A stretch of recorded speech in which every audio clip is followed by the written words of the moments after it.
Hi, I'm Mark Barsamian. In this video, I'll be discussing logical form and logical equivalence. The reading for this video is from Epps' book, section 2.1, Logical Form and Logical Equivalence. I'll start with a definition. The definition of what we mean by statement in this course is the following.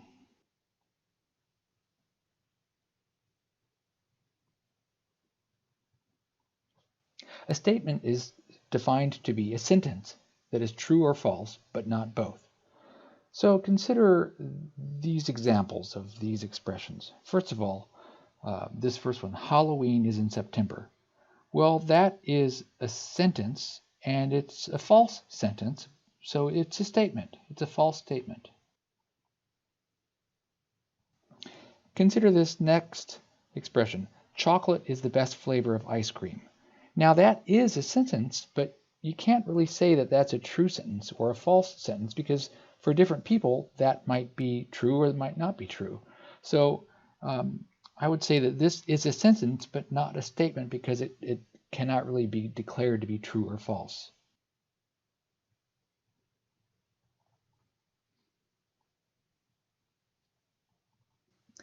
How about this next expression, 3 squared plus 4 squared?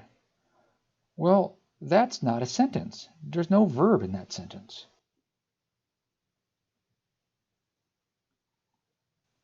That expression, 3 squared plus 4 squared, represents a number, but it does not represent, it is not a statement. Now consider this last line, 3 squared plus 4 squared equals 5 squared. That is a sentence, and it happens to be a true sentence, so it's a statement, and it happens to be a true statement. So that's the definition of statement. A statement variable is defined simply to be a variable that represents a statement. Just what it sounds like. Now I want to talk about building statements from other statements. The simplest way is what's called the negation. Here's the definition. First of all, the symbol. This is spoken the negation of P, or not P. What's the usage of this? In other words, in this symbol, what is this letter P standing for? Well, P represents a statement. Now, finally, what does this symbol mean? Well, this symbol, not P, represents a new statement, one whose truth is given by the following table. If P is true, then not P is false. On the other hand, if P is false, then not P is true. Here's an example involving an actual statement. The negation of this statement would be denoted the following way. Would be denoted by simply putting that little tilde symbol, it's called, in front of the sentence. And it would be converted into a sentence most simply by just putting the words, it's not the case that, in front. Or maybe say, it's not true that Halloween is in September. Or just say, not Halloween is in September. But that's actually kind of strange sounding. Anyway, all the three ways that I've spoken so far are not really all that clear. This could maybe be expressed more clearly this way. Now notice that the original statement happens to be false, and the negation is true. So negating a statement doesn't mean that you're going to end up with something that's wrong. It means you're going to end up with something that has the opposite truth value. So that's one thing to think about with negations. The other thing to think about is this idea that there may be a simple way to construct the sentence for a negation, but that simple way of constructing the sentence might not be the clearest. We'll look for clearer ways of writing negations in the coming week. Now I want to discuss building statements from other statements in more complicated ways by building what are called compound statements. Here is the first example of a compound statement. It's called the conjunction or the logical and. Here's the symbol for it. You write the letter P, you write the word and in all caps, and then you write the word Q. There's another common symbol for it.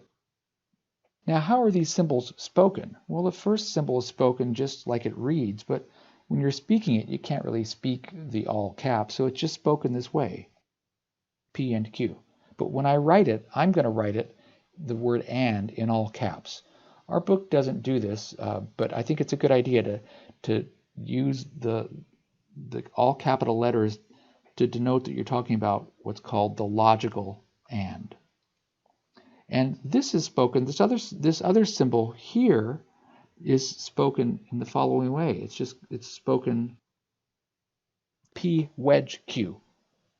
Now, what's the usage of this? Well, in this symbol, the letters P and Q stand for statements. So that's the usage. What does this symbol mean?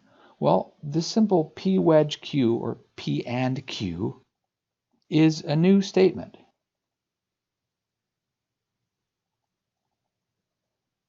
It's a new statement whose truth is given by this table. If P is true and Q is also true, then P and Q has value true. But if either of them are false, if either of P or Q is false, then the truth value of P and Q is false.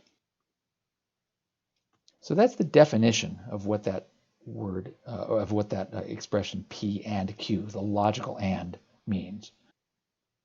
There's another compound statement that I want to discuss, what's called the disjunction or the logical or. Here's the symbol. These are spoken P or Q. This symbol over here on the right is spoken PVQ. Notice, of course, when I'm speaking, I can't speak the capital O, capital R, but I want to, when I write down the or expression, the logical or, I want to always write it in capital letters so that you know that we're referring to the logical or. Now, the usage of this symbol is analogous or similar to the usage of the and symbol. P and Q represent statements. Now, what does this mean? Well, P or Q, or also the expression PVQ, is a new statement.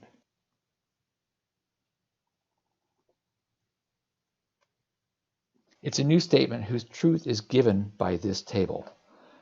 If P is true, Q is true, then P or Q is defined to be true.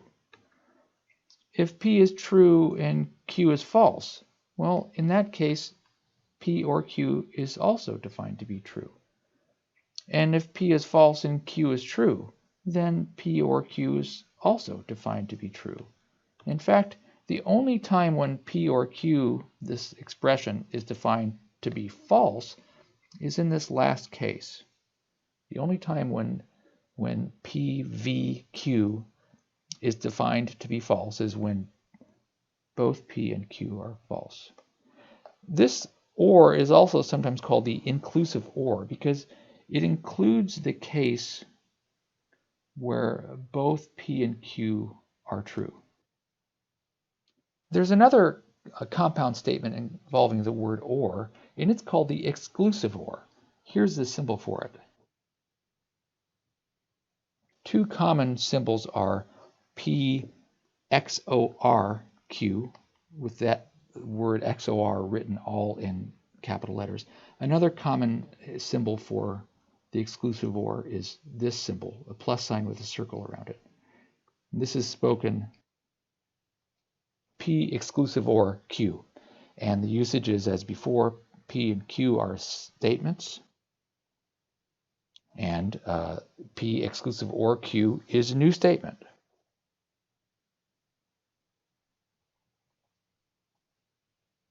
P exclusive or is a new statement whose truth is given by this table. If P and Q are both true, then P exclusive OR Q is actually false. But if P is true and Q is false, P exclusive OR Q is true. And if P is false and Q is true, P exclusive OR Q is true. But if P and Q are both false, P exclusive OR Q is false. We won't be using exclusive OR much in this course. An important thing to be aware of in this course is that terminology and notation is defined by definitions, not by common usage or by what makes sense. Common usage of the same words is often not the same as the definitions of the terms that we use in math. And the common usage of the same words often includes more than one usage for a particular term. So, for example, when a waiter says, you can have baked potato or fries, they don't mean that you can choose one or the other or both. They mean you can choose one or the other, but not both. That is, when what the waiter means would really be described in our terminology as, you can have a baked potato, exclusive or fries. But of course, nobody speaks that way. But you get the idea. In this course, the terms mean what they're defined to mean in the definitions, regardless of what common usage you might be aware of or might prefer. Now I want to talk about statement forms. Remember that a statement variable is a variable that represents a statement. A statement form is an expression made up of statement variables and logical symbols. So far, our only logical symbols are these four. So it's an expression made up of those kinds of symbols that becomes a statement when actual statements are substituted for the statement variables. We have already seen examples of statement forms. For example, this symbol, P wedge Q, is a statement form. If we let P be the statement, Halloween is in September, and Q be the statement, 3 squared plus 4 squared equals 5 squared, then P wedge Q would be this statement.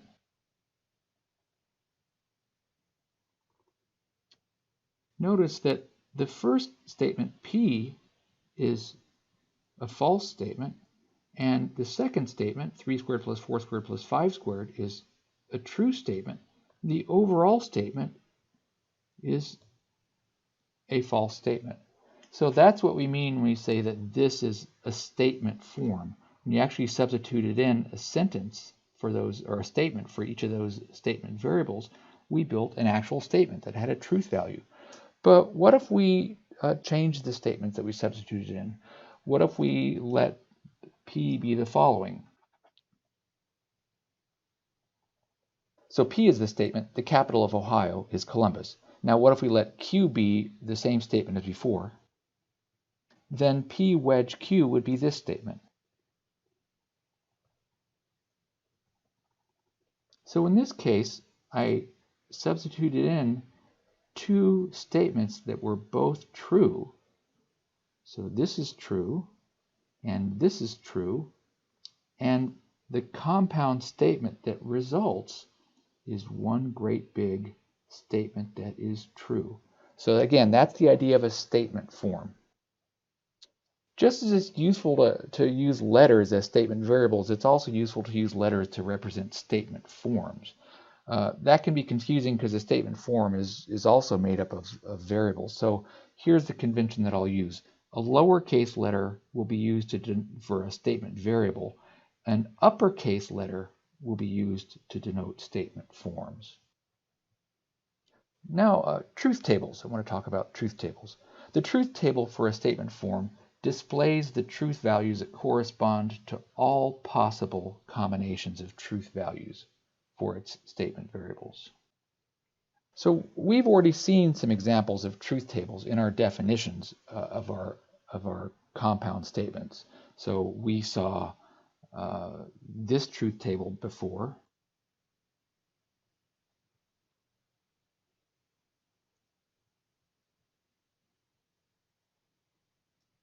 So notice in this table, Here's a combination of the truth values for the statement variables. P and Q are both true in that row. Here's another combination of truth values. P could be true while Q is false. Here's another combination. P could be false and Q could be true. And the last possible combination would be is this one, with P and Q are both false. So in this table we have shown what the possible all the possible combinations of truth values for the statement variables P, Q, and then the corresponding value of P, V, Q in this right column. Now I want to talk about logical equivalence. Start with a definition of logically equivalent statement forms. So here's the symbol. I use capital letters P, Q with this triple sort of equal sign like thing between them, but it's not an equal sign. It's got 3 horizontal lines. This is spoken P is logically equivalent to Q. The usage of this is, well, capital letters P and Q represent statement forms. Remember the convention. Capital letters are going to be used to denote statement forms. Lowercase letters are going to be used to represent statement variables. So what does this mean? It means that for all possible substitutions of statements for the statement variables, the resulting truth values of P and Q match.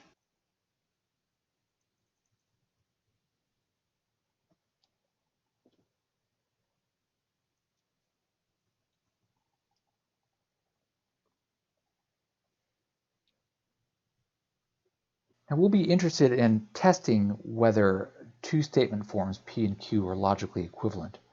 So how do we do that? Well, to do that, you make a truth table with one column for the truth values of P, capital P, and another column for the truth values of Q. And if all the entries in the column for P match the corresponding entries in the column for Q, then P and Q are logically equivalent. But if there are any entries that don't match, then P is not logically equivalent to Q. That might sound kind of vague, so let's do an example. Here's an example. Are these two statement forms logically equivalent? So this statement form on the left could be my capital P, and this statement form on the right could be my capital Q. Notice that each of those contains statement variables, which are lowercase letters. So how do we do that? Well, we have to make a truth table. Now we need to have the truth table show all possible combinations of the truth values for P, Q, and R. So that means, well, P can be true or false, Q can be true or false, and R can be true or false.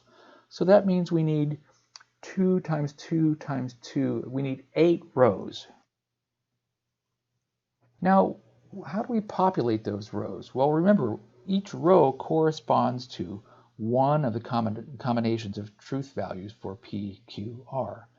The convention is you populate the columns for P, Q, R by starting with the rightmost column and going down that column alternating true, false, true, false, true, false, true, false. Then you move to the left one column and you alternate true, false half as fast. So you have 2 trues in a row, 2 falses in a row, 2 trues in a row, and then 2 falses in a row. And then you move one column to the left and you alternate trues and falses again half as fast as that. So this time I'm going to have 4 trues in a row, true, true, true, true, and then 4 falses in a row, false, false, false, false. All right, now what about our columns? Well, I need to have a column for capital P because I'm supposed to be comparing the truth value of capital P and the truth value of capital Q. But how do I get a column for capital P? Before I can get a column for capital P, I'm going to have to first figure out value for little p wedged little q. So I need to make a column for little p wedge little q. Once I have that column, I'll be able to make a column for capital P, which will be this thing. So once I have this column of little p wedge little q, I can use that to build this column. So this column will be my column for my capital P.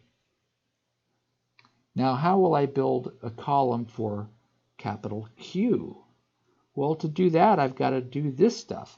Well, I'm going to have to first figure out what QVR is, what little q or little r is. So I need to have a column that's little q or, logical or, little r. Once I have that column, then I can use that to build this column, little p and little q or little r. And once I get that done, that'll be my column of capital Q. So I have to populate this whole darn table. So how do I do that? Well, remember that P and Q is only true when P is true and Q is also true. So it's only true in these rows. Those are the good rows. So I put true here and true here. Oops. In all these rows down here, either P is false or Q is false, or they're both false. In all those rows, the value that I'm going to put here is false, false, false. I keep making the wrong symbol. Now, let's move over and populate this column. How do I do that? Well, I have to consider what's in the P and Q column. That's here. And I have to take the OR of that with the little r column. That's here. So I have to do the OR of these things. Well, remember that true or true is true. So I put a T there. Remember that false or true. Well, that's true. So I put a true there. Remember that true or false. That's true. So I put a true there. But remember that false or false is false. So I put a false there. So now let's keep going. True or false is true. False or false is false.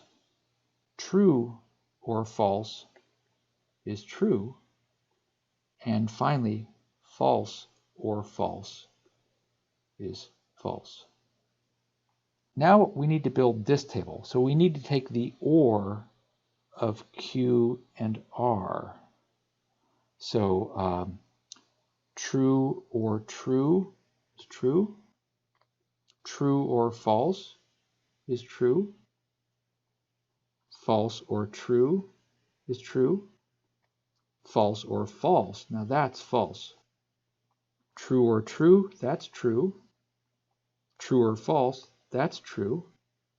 False or true, that's true. And finally, false or false, that's false. Finally, we need to build this column. So we need to do the AND of this column with this column. So let's do that. True and true is true, so I'm going to put a true there. And the next row is also a row where I have a true and a true, so I put a true there. The third row down, I also have a true and a true, so I put a true there. The next row down, I have a true and false. True and false is false. Let's go down to the next row. False and true, that's false.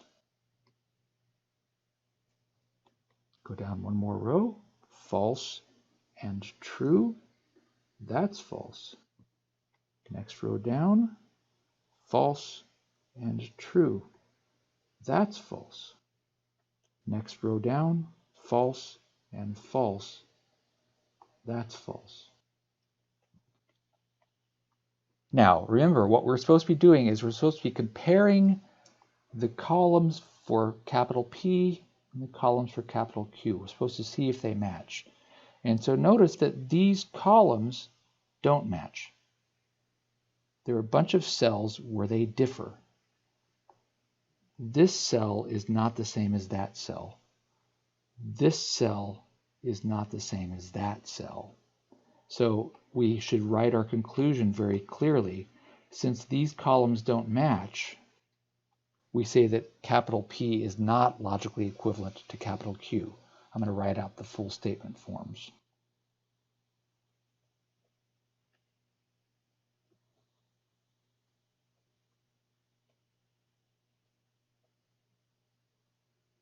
A clear solution to a problem like this involves making the truth table, but also telling the reader very clearly what they're supposed to make of the truth table.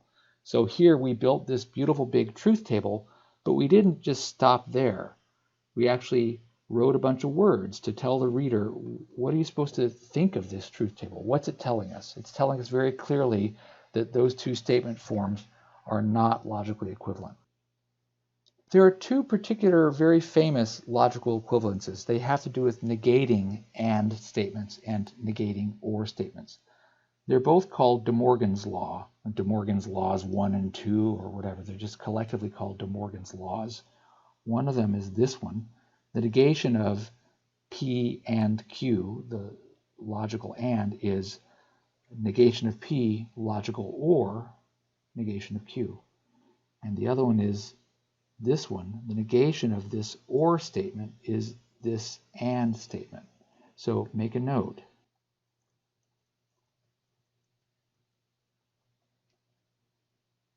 The negation of an and statement is an or statement, and again, the negation of an or statement is an and statement.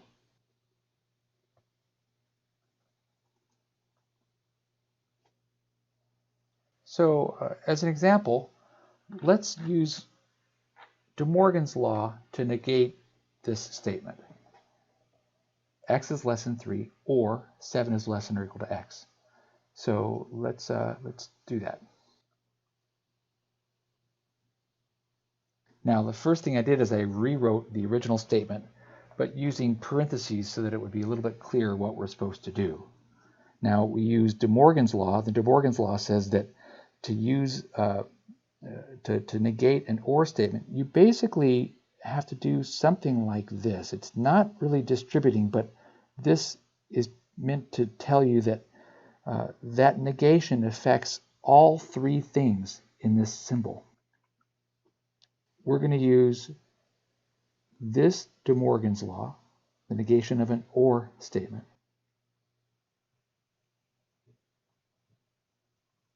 So that's the result. Now let's keep going. What's the negation of x less than 3? Well, the negation of x less than 3 is this statement, 3 less than or equal to x. So again, be careful about this. The negation of x less than 3 is not x greater than 3. It's x is greater than or equal to 3. That's the negation. You've got to be careful when negating inequalities. And then we have this capital and. Now, what's the negation of 7 less than or equal to x? The negation of that would be x less than 7. It's not x less than or equal to 7, it's x less than 7.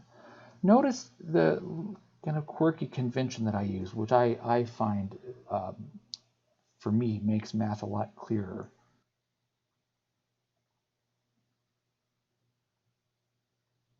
I always try to use inequalities that open to the right. In other words, I always try to use the less than symbol or the less than or equal to symbol.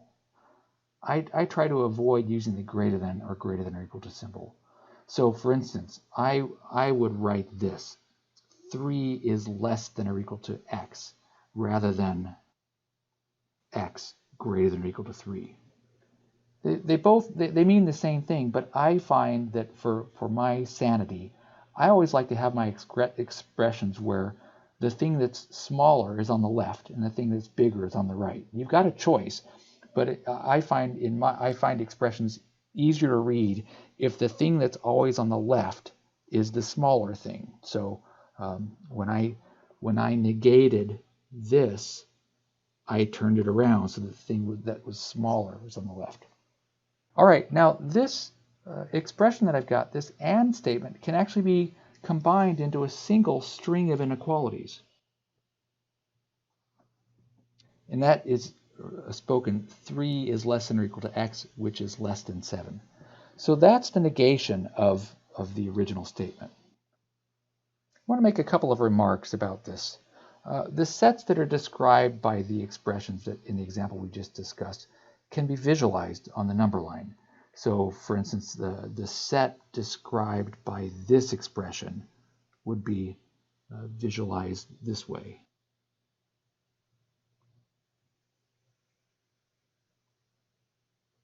So I fill in the dot here because 7 is included because I have a less than or equal to symbol. But I have an open circle here because 3 is not included in the set. Now the solution set to this inequality would be visualized the following way. Notice again which dots are filled in and which are open circles. Notice that all of the areas of the number line that are colored red in the first picture are not colored red in the second picture. So in terms of sets, I would say that this lower set is the complement of this upper set. Now, that's one remark, visualizing these sets. Another remark is I want to ask this. Can we shorten this symbol down to something like this? Why would I ask that? Let's go back up and look at the previous page. Remember that when we got to this point, I had written that expression. I combined those two inequalities into that inequality. So I want to ask, can this symbol be further shortened to this symbol? And there should be a question mark here. And it's very important to realize that the answer is no. The reason is that this symbol here means the following. It means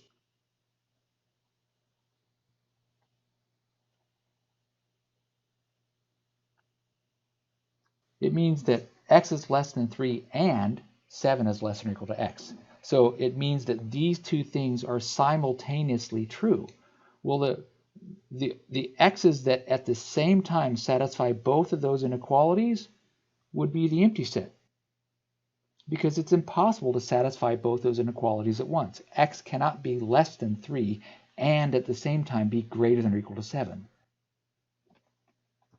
So this symbol is not the same as this. Clearly, I changed the word or to the word and so that means that so maybe I should circle this in a different color. Circle this in red. I'm trying to change the color of my pen. That red circled statement does not mean the same as that green circled statement. So that green circled statement also does not mean the same as that red circled statement. So sometimes you can shorten inequalities by combining them, but a lot of times you cannot. You've got to read them very carefully. The last new topic I want to talk about today is what are called tautologies and contradictions. First of all, let me start with tautologies. A tautology is a statement form that's always true, regardless of the truth values of the statement variables.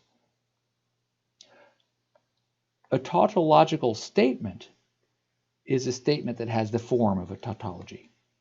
So here's an example. P or not P.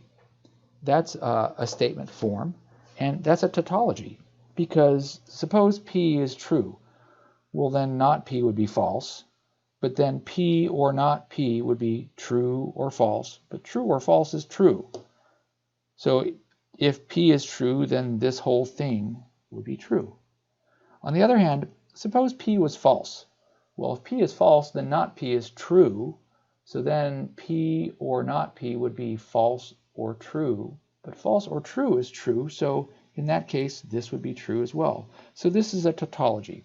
No matter what value you choose for the letter P, for the statement variable P, this statement form would become a true statement.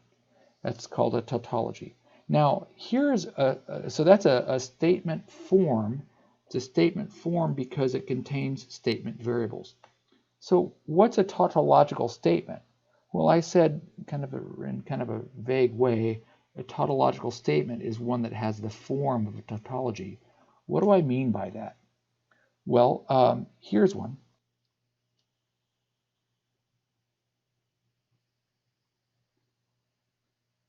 Notice that's, of course, it's a true statement. It certainly is true that Halloween is in September or Halloween is not in September. It's true. There's no ambiguity here. There's no choice to be made here. I've made a statement. But this statement is the same form as this statement form.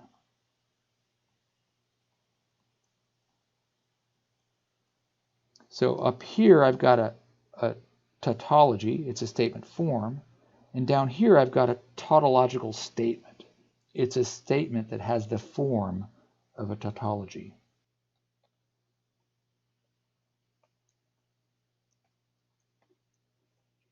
In a truth table, a tautology can be represented by a column with a heading, the letter T, and every row filled with the entry capital T. Now I want to talk about contradictions. A contradiction is a statement form that's always false, regardless of the truth values of the statement variables. So here's an example of a statement form. It's a statement form because it contains a statement variable, P, little p. It's a contradiction because suppose P is true, then not P would be false. And so then P and not P would be true and false. That'd be false. Now suppose that P was false to begin with. Then not P would be true. So then P and not P would be false and true. That's false. So in either case, regardless of what value you choose for the letter P, this statement form will become a false statement. So what's an example of a contradictory statement? A contradictory statement is a statement that has the form of a contradiction. So here's one.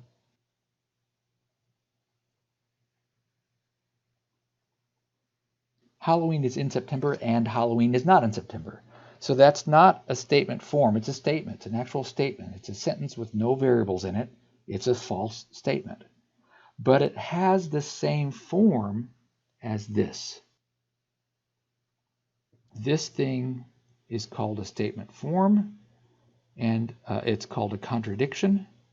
And this thing down here is a contradictory statement.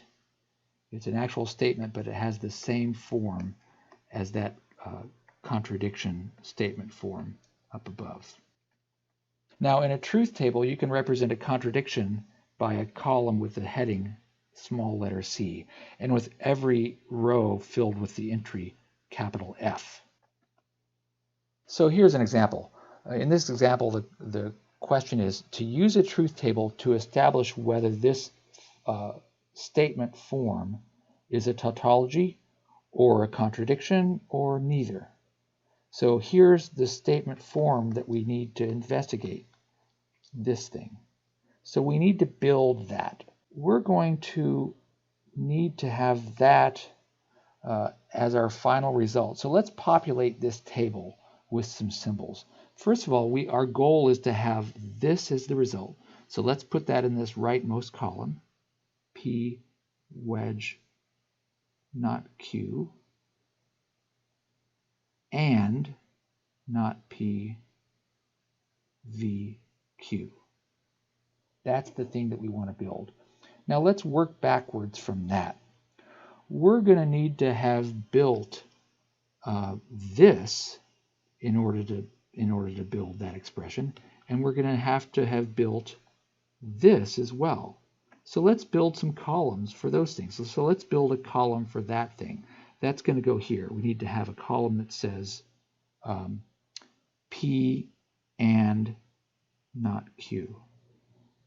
And we're going to need to have a column for that thing. So let's put that here. We're going to need to have a column that says not P or Q. All right, well, let's work backwards from that.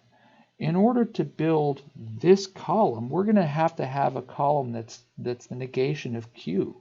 So let's put that here. And in order to build this column, we're going to need to have a column that's the negation of P. So let's put that here. So those are the columns that we're going to need to have populated in order to determine whether or not this thing is a tautology or contradiction or neither. Now, how do we populate this? Well, remember, we go to the rightmost variable, that's the Q, and we alternate true, false, true, false. Then we move to the left one column to the next variable, and we alternate true, false half as fast. So 2 trues in a row, and then 2 falses in a row. So that's a population of our variable columns. Now we need to fill out this column that's the negation of P.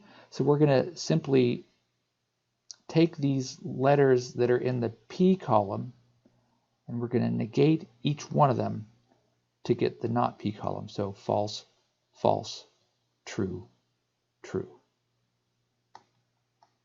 Now to build the not Q column, we're going to take the letters from the Q column and negate them all. So instead of true, false, true, false, we're going to have entries that go false, true, false, true. All right. Now to build this column, I need to take the AND of the P column and the not Q column. So I need to take the AND of these two columns. Okay, so true and false is false, so I put an F there. True and true is true, so I put a true there. False and false is false, so I put a false there. And finally, false and true is also false, so I put a false there. So there's the column that we needed for P and not Q. Now let's build this column of data. I need to take the OR of this column with this column. So true or false, that's true.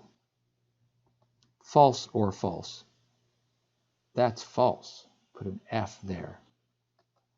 True or true, that's true.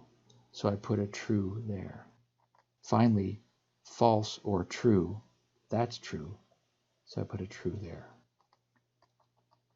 Now we finally arrived at this final column. How do I build that? Well, I have to take this column's data and this column's data, and I have to AND them. So false and true, that's false. So I put a false there. True and false, that's false. So I put a false there. False and true, well, that's false. So I put a false there. And finally, false and true, that's false. So I put a false there. Now, we're supposed to make a conclusion. And the job was not just build a truth table. The job was to use a truth table to determine whether that statement form was a tautology or a contradiction or neither. So we have to write a clear conclusion. We'd say, well, observe that the entries in that column are all false. So that tells us that that statement form is a contradiction.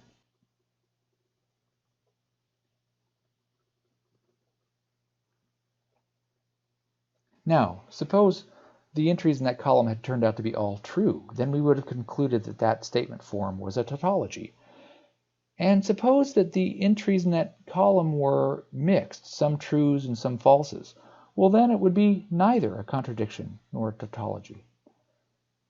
All right, well, that's the end of that example, and that's the end of this video. Thank you.